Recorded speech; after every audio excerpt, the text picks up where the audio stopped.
noches, bienvenidos a Noticias de Salud Radio, cuarta temporada, en otro programa especial sobre coronavirus, la pandemia de la que habla el mundo. Lo que más nos interesa en este programa no es justamente actualizarte la cantidad de muertos que está dejando esta pandemia en el mundo, sino más bien cuidar tu salud mental. Por supuesto también contarte todo lo nuevo que tenés que saber para evitar el contagio, pero vamos a poner foco en la salud mental. Por eso cada programa va a tener siempre un especialista para que nos ayude a afrontar de la mejor manera posible esta realidad. Ya estamos al aire con Néstor Tamburini, él es doctor en psicología, psicoanalista y jefe del servicio de salud mental del Hospital de Boulogne. También es profesor titular en la Facultad de Psicología de la USAL y miembro de la UNESCO, matrícula nacional 23.971. ¿Qué tal, Doc? ¿Cómo anda? Vamos a la primera pregunta. En este contexto de pandemia, seguramente hay mucha gente que pueda llegar a tener miedo, y debe ser normal. ¿Cómo hay que manejar esa emoción para que no se transforme en pánico? Hola Leo, ¿qué tal? Bueno, es un gusto estar acá en tu programa y además felicitarte por el éxito que están teniendo.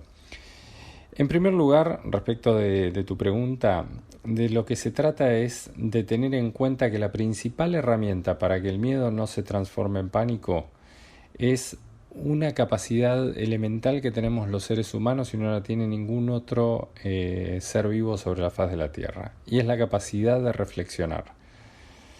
El miedo, que es una sensación de las más primarias que tenemos los seres humanos y que de alguna manera es básica para la supervivencia, es también una de las sensaciones que peor prensa tiene en nuestros tiempos, ¿no? Entonces se lo combate bastante. El primer consejo que yo daría es que tratemos de no ponernos en contra del miedo, bajo ninguna circunstancia, y que no tratemos de suprimirlo, sí de entenderlo, porque el miedo en la dosis adecuada siempre es nuestro aliado. El pánico, en cambio, es la caricatura del miedo. Es cuando los rasgos naturales del miedo se sobredimensionan, se exageran y se nos presenta como algo monstruoso. ¿De eso cómo nos damos cuenta? Bueno, cuando nuestros pensamientos están armados bajo la estructura de la certeza. ¿Qué quiere decir? Si el miedo es duda, es incertidumbre, es advertencia, el pánico es cuando lo incierto se transforma en certeza apocalíptica. Ahí ya estamos en un estado de pánico. Permíteme aclarar esto. ¿Por qué digo no tratar de eliminar el miedo? Porque ustedes fíjense que lo que pasa es que cuando una persona, por ejemplo, pierde el miedo, en general es cuando nosotros vemos que está bajo los efectos de alguna droga bastante potente, y una persona sin miedo es muy peligrosa. Entonces el miedo no es un enemigo, si lo sabemos entender.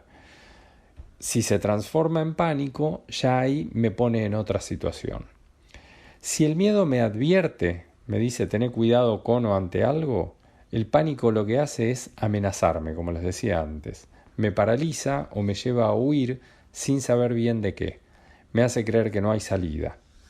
Si el miedo, por ejemplo, me dice que un dolor en el pecho podría ser un dolor muscular o podría ser algo que a lo mejor tendría que visitar al cardiólogo, la diferencia es que en el cuadro de pánico directamente eso me da la certeza de que lo que estoy teniendo es un infarto. Entonces, del miedo al pánico es como pasar de la incertidumbre a la certeza. Siempre es más difícil salir del pánico que tratar de no entrar en pánico. Por eso la otra herramienta que recomiendo es detener, frenar lo que parece imparable. La mejor manera de hacerlo es poner entre signos de pregunta a la certeza que viene acompañada con el pánico. Por ejemplo, si en un estado de pánico me empiezo a asustar porque siento que porque tengo dolor de cabeza y un poco de fiebre tengo el COVID-19, lo que tengo que hacer es ponerlo entre preguntas y decir, ¿necesariamente esto será el COVID-19 o puede ser un cuadro alérgico? Por ahí es un resfrío, por ahí es una gripe común. Siempre en estos casos conviene consultar a alguien que sepa sobre el asunto, un profesional de la salud, y sobre todo abstenerse de googlear. El Google diagnóstico es complicado, porque nos lleva por caminos bastante oscuros. Un maestro mío me decía, y lo quiero compartir porque a lo mejor sirve, si oyes el sonido de una tropilla viniendo, no pienses que son cebras, porque lo más probable es que sean caballos. Aquellos pacientes con trastornos de ansiedad generalizada o que padecen de ataques de pánico, ¿tienen que tomar algún recaudo especial en estos días, Doc? Bueno, esta es una muy, muy buena pregunta, es muy interesante lo que me estás preguntando. Mira, las personas que ya fueron responsablemente diagnosticadas así, fundamentalmente deben estar en tratamiento psicológico y en algunos casos en tratamientos combinados con psicofármacos, o sea, psicoterapia más psicofármacos. Psicofármacos no en todos los casos, pero en algunos que lo requieran tiene que ser algo combinado. Te digo esto porque hay mucha gente que está sobrediagnosticada. ¿Qué quiere decir? Que hoy es muy fácil decirle a alguien que tiene trastorno de ansiedad generalizado o que está con un cuadro de pánico. Lo diagnostican en una guardia, a las apuradas, lo diagnostican la gente misma por Google, como les decía antes. Las personas que padecen de su ansiedad o del pánico deben estar en contacto con su profesional de cabecera, quien debe estar formado con una formación profesional de excelencia para saber cómo guiar a su paciente. Por otra parte, el padeciente, aquel que padece, debe saber que este nuevo estado social en el que nosotros estamos, más que ponerlos ansiosos, debería traerles algo de tranquilidad.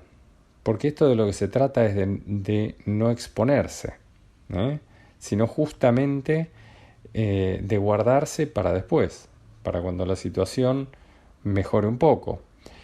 Este aislamiento, como le suelen llamar, y yo no estoy demasiado de acuerdo con la palabra, ahora te voy a contar por qué, es importante verlo como una ventaja, como una ganancia para los que padecen de una ansiedad patológica. ¿Por qué digo esto? Porque les da tiempo para trabajar sus autoexigencias más severas y además trabajar en la reconstrucción del sí mismo. En general, la persona que padece de ansiedad es una persona sumamente autoexigente. Ahora nosotros estamos en tiempos donde hay una palabra que está muy de moda, que es la de deconstrucción. Deconstrucción de muchos conceptos que hoy quedaron postergados por esta cuestión de la pandemia. El otro día un paciente me contaba que era un buen momento para encontrarse con uno mismo, me decía, pero que sin embargo él no lo lograba. Entonces yo le decía que tal vez ese uno mismo del que él me estaba hablando estaba algo disuelto porque en estos días uno no es el mismo. Ninguno de nosotros podemos ser los mismos frente a un nuevo orden social, frente a una nueva situación social. No nos saludamos de la misma manera, no nos miramos igual, no nos movemos igual. Tenemos que darnos cuenta que nuestros parámetros organizadores cambiaron. Cambió la economía, cambió las emociones. La razón es que este nuevo concepto amenazante llamado COVID-19 sacudió la omnipotencia de casi todos. Y esa omnipotencia está relacionada con un concepto del psicoanálisis que se conoce como narcisismo. El narcisismo es algo que es muy necesario que esté en cada uno de nosotros y que es constitutivo del psiquismo. Pero el narcisismo también puede tener su costado patológico, por ejemplo, cuando no se acepta al otro con sus diferencias y cuando uno se siente por encima de los demás. Cuando uno no es el mismo y se da cuenta que el otro tampoco lo es, que todo a su alrededor cambió, como está pasando ahora, que las calles están vacías, por ejemplo, que hay controles que antes no había y que hay una sola noticia en todo el mundo, que son los muertos, los infectados por el COVID, es indispensable repensar la noción de uno mismo. Es como si todos tuviéramos que hacer algunas refacciones necesarias en nuestras casas y ya no pudiéramos postergarlas. Hay que empezar a hacerlas ahora. Contestando tu pregunta, el recaudo que me parece importante tomar es el siguiente. Tenemos que tener presente casi todo el tiempo que debemos ser muy prudentes y analíticos con lo que está pasando. No creer mecánicamente en todo lo que escuchamos, ni tampoco restarle importancia. Es tiempo de crisis y la crisis siempre impone cambios. Para esos cambios tenemos que estar listos, tenemos que prepararnos, tenemos que aprender a armar verdaderos equipos solidarios que se basen en el bien común por encima del beneficio personal. Elegir el beneficio personal ya vamos aprendiendo que nunca es la mejor opción, aunque puede ser tentadora. El pánico tiene un efecto fragmentador. Lo que hace es partirnos en 1000 pedazos, esos pedazos se separan, se rechazan y de esa manera quedamos casi como paralizados. El miedo, a diferencia del pánico, nos une. Ustedes van a pensar que soy fanático del miedo. No, la verdad es que no, pero quiero resaltarlo positivamente. De esa emoción de miedo, de esa sensación que podemos tener de miedo, pueden surgir cosas muy beneficiosas para los seres humanos. A través del miedo podemos aprender. No hay que confundir el miedo con el terror. El terror nos hace narcisistas en el peor de los sentidos. Nos vuelve discriminadores, egoístas, miserables y por sobre todo, ¿sabes qué, Leo?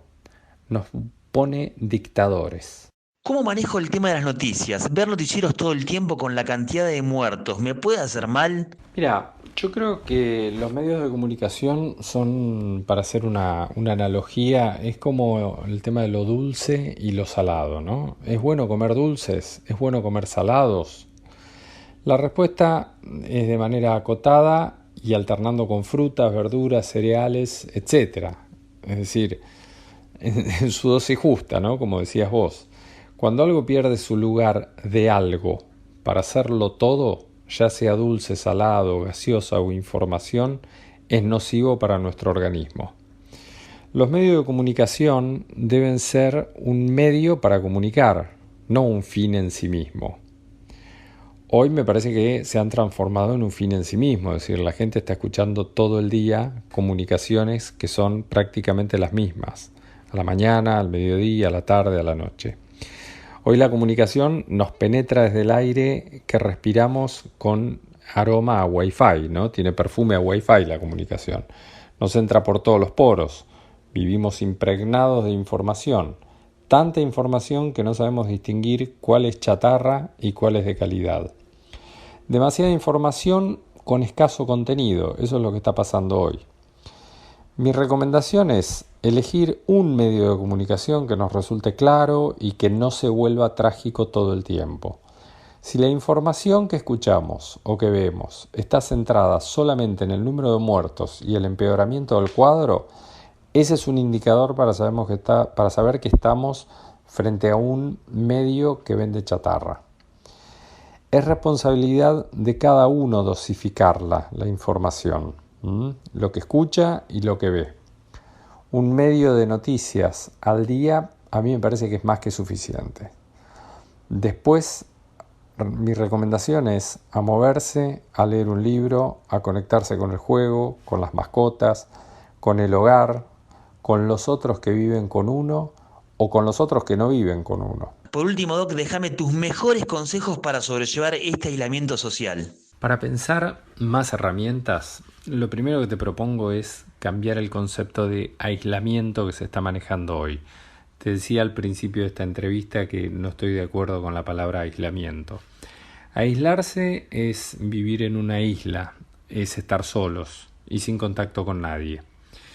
Otra palabra que escucho mucho en los pacientes sobre todo, pero también en la gente que no son pacientes, es encierro. Hablan mucho del encierro. No estamos encerrados. Estamos en casa. Estamos en la casa que elegimos para vivir o en la que nos tocó vivir. Encerrado está alguien que está preso, encerrado está alguien que está internado, encerrado está alguien dentro de sus pensamientos apocalípticos. Y eso le ocurre a mucha gente, pero desde antes del COVID-19. No es efecto de la pandemia. Entonces, lo primero que recomiendo es cuestionar un poco estas dos palabras, aislamiento y encierro. Lo social no implica el contacto físico. No debemos aislarnos, sino distanciarnos físicamente del otro solamente por un tiempo. Este tiempo puede ser tiempo de encuentro con ese uno que no es el mismo, que te decía antes, y que es imprescindible conocer. Este es tiempo de conocernos. Meditar, como vos decías, es una muy, muy buena opción si la persona logra hacerlo. Si puede conectarse dentro de sí mismo. Concentrarse en lecturas, ordenar cosas pendientes y sobre todo algo que es muy importante y que yo recomiendo es tener disponibilidad para los otros. ¿Qué puedo hacer para el otro? ¿Puedo ayudarlo en las compras? ¿Puedo hacer algo que le sirva? ¿Acercarle algo? ¿Averiguar algo? El otro no es mi enemigo. Este me parece que es un concepto clave. Hoy la gente se mira un poco como si el otro fuera todo en sí mismo una amenaza. Dejar de ver al otro como alguien a quien debo evitar o a quien debo denunciar si no hace las cosas del todo bien. Cada uno con esto hace lo que puede, ¿sí? Y a lo mejor yo puedo ayudar a que lo haga un poco mejor y también el otro me puede ayudar a mí a hacer las cosas mejor. Tal vez a que tome conciencia de algo. Fomentar el humor es sumamente importante, el humor gratificante. ¿Cuál es el humor gratificante? El que nos hace reír a ambas partes. Y no ese humor dañino que se ve tanto en las redes, en el que uno se ríe y la otra parte sufre bastante. Para finalizar, otra cosa que escucho a menudo es que ahora hay una enorme incertidumbre, ¿no? Y que lo que nos está pasando es que vivimos en una incertidumbre absoluta. Yo te pregunto, ¿y antes? ¿En serio nosotros creíamos que antes del COVID-19 no había incertidumbre? Es mentira eso. Lo único que cambió ahora es que el mundo habla de un solo tema y que ese tema nos hizo tomar conciencia de nuestra vulnerabilidad. La incertidumbre nos acompaña desde que existimos como seres humanos. Solo que, ¿qué hacemos? Para poder vivir en el día a día, la desmentimos y de esa manera toleramos un poco mejor la angustia final. Mira, dentro de las herramientas que vos hoy me preguntabas por los medios de comunicación, si me permitís, hay algunas páginas o sitios en internet con algunos profesionales de mi equipo de salud mental. Creamos una que se llama S.O.S, es decir, SOS Mental. Es una linda página para seguir que da algunas sugerencias, cosas de las que estamos hablando acá, y también cuenta cómo trabaja un profesional de la salud mental con todas estas cosas que estamos conversando. Ahora yo acá te quiero hacer un pedido y a través de tu programa, que me encanta, un pedido a los humanos. Y es, no pasemos de la omnipotencia a la impotencia absoluta. Nosotros tenemos mucho por hacer si comprendemos que solo la palabra muerte le da sentido a la palabra vida. Te agradezco muchísimo, Leo.